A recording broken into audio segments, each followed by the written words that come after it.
Hey everybody, welcome back to my channel. Thanks for being here. Today I'm making a cake for my son's birthday. It is a 3-layer strawberry cake. I did get the recipe off of allrecipes.com. It was super easy to make. I used 3 8-inch cake pans and I pre-made them ahead of time and I froze them, wrapped them up, and until baking day I left them in there. Now I'm going to go ahead and I'm going to ice in this cake, and I whipped up my homemade icing. It's basically a combination of whipping cream, shortening, and butter. I do have a few different icing recipes here on my channel.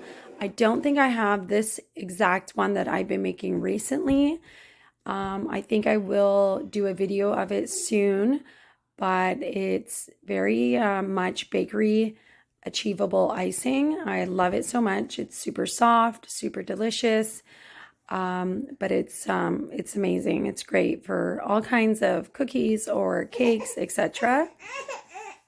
And so yeah, I'm just going ahead. I'm going to put my first crumb coat on the cake, and I'm also going to then freeze it. While my cake is setting up and freezing, I melted some white chocolate and I put it in a piping bag, and now I am piping some Spiderman webs for this cake. And what I will do afterwards is I will freeze it until I'm ready to place them on the cake. So it'll be kind of like Spider-Man spider webs, which I think is just going to be super cute addition to this cake.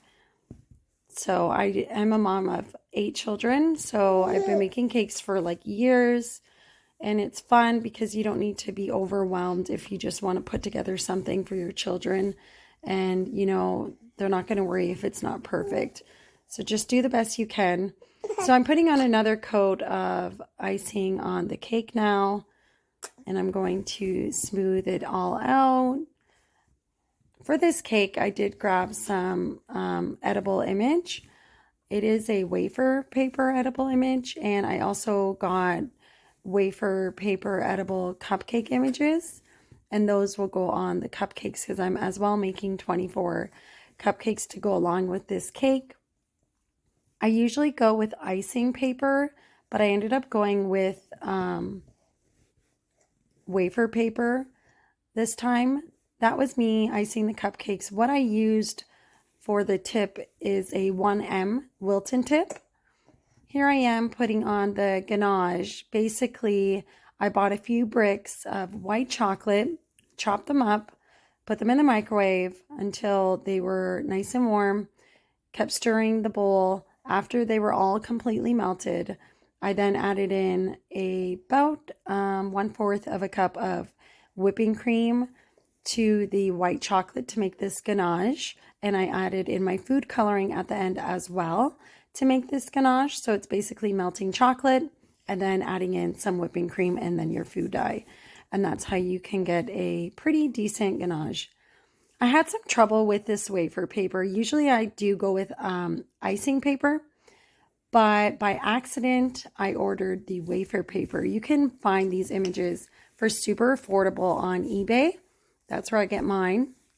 So as I was attempting to get that on, I ended up having to cut the Happy Birthday Darian off so it could stick better, because where the ganache was, it just wasn't sticking, only where the icing was. So that worked. You know, you do what you can, and you have to sometimes change things around to make your cake work. So yeah, now we took out the white chocolate webs from my freezer, and we're just sticking them on the cake now. Around the border, I did use the 1M tip as well.